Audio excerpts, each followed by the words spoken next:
Chers amis de 613 TV Shalom, heureux de vous retrouver. Derrière la violence envers autrui, qu'y a-t-il?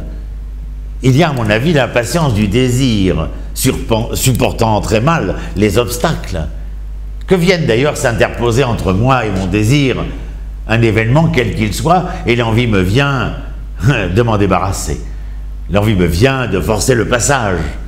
La violence sur l'autre contient une impatience parce qu'elle participe du caractère, disons-le, prédateur du désir. Elle est intimement liée à la frustration du désir.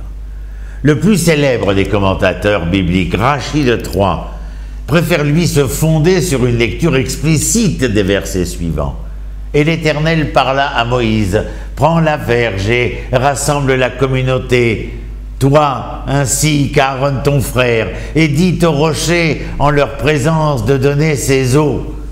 Tu feras couler pour eux de l'eau de ce rocher et tu désaltéreras la communauté et son bétail. » Vous connaissez l'histoire. Moïse prit la verge qu'il avait dans ses mains devant l'Éternel, comme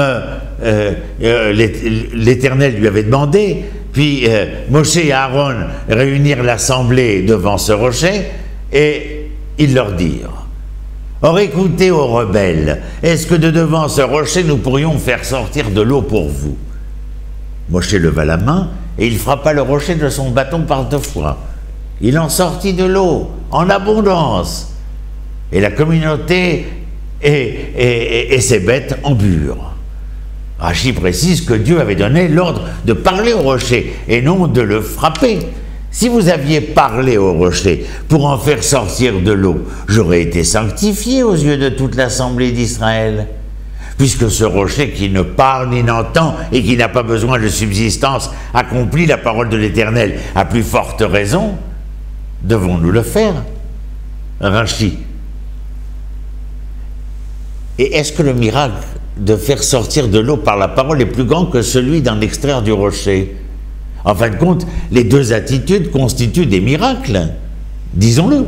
Et pourtant la parole devrait avoir, par définition, plus d'impact que la force de frappe de Moshe.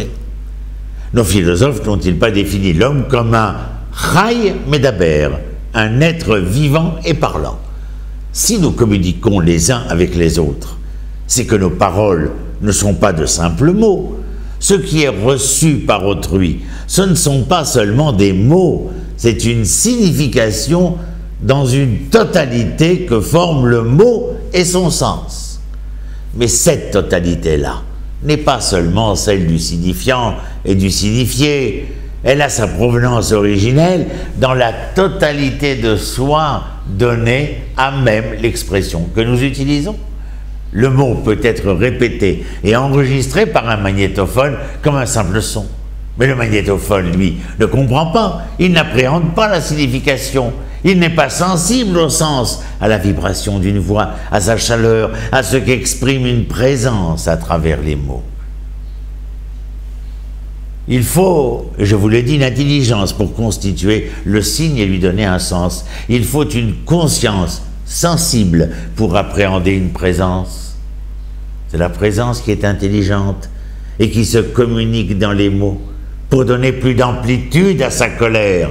Moshe martèle le rocher à 2 reprises. C'est là l'origine de la faute et la source de sa gravité, ayant entraîné malheureusement la punition de Moshe.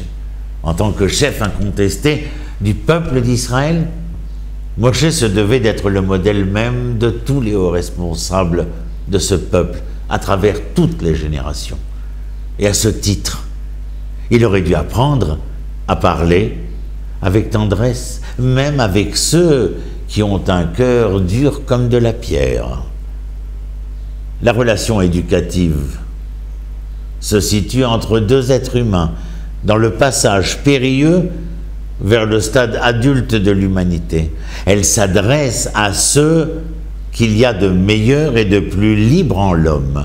Elle doit être teintée, si je peux m'exprimer ainsi, d'idéalisme, que celui qui entre dans l'éducation sans le moindre idéal eh bien, excusez-moi, passe son chemin et fasse autre chose, de la finance, du commerce, ou je ne sais quoi d'autre, mais par pitié, pas de l'éducation.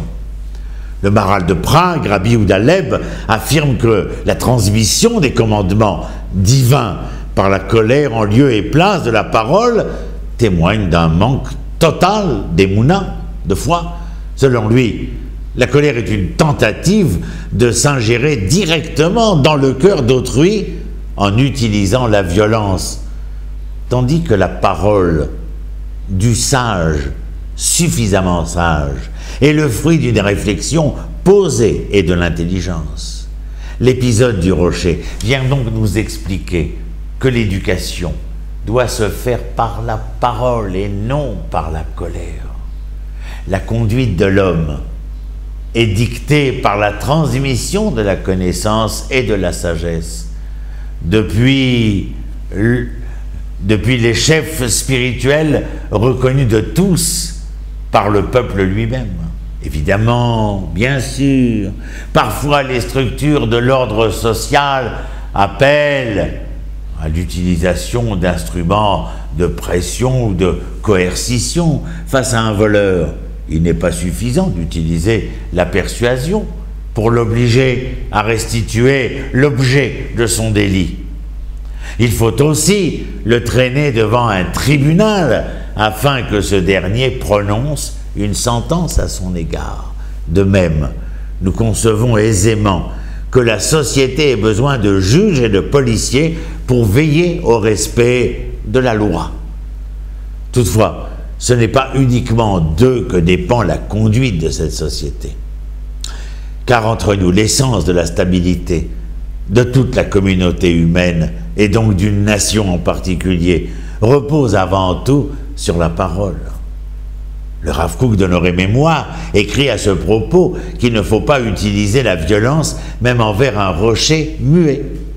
En fait, le profond secret de l'épisode de la frappe du rocher nous révèle selon lui que Moïse, le cerveau le plus géant de l'humanité, l'âme la plus limpide qui ait jamais existé, eh bien voici qu'elle a fléchi cependant, l'espace d'un instant, en voulant mettre en valeur une tendance quelque peu individualiste.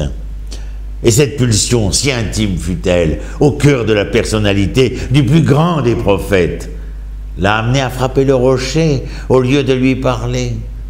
Cette apparition de cette forme d'individualisme a en même temps neutralisé sa parole et entraîné un acte de violence muette. Dans son célèbre ouvrage Mesilat Yesharim, le Rabbi Moshe Chaim Luzzatto, surnommé le Ramchal, énumère au 11e chapitre 5 niveaux différents de colère qui sont en fait des degrés de purification progressive.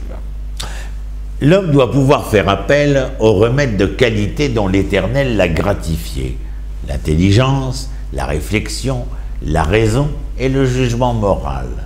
Faire intervenir des sentiments de compassion et d'amour envers son prochain.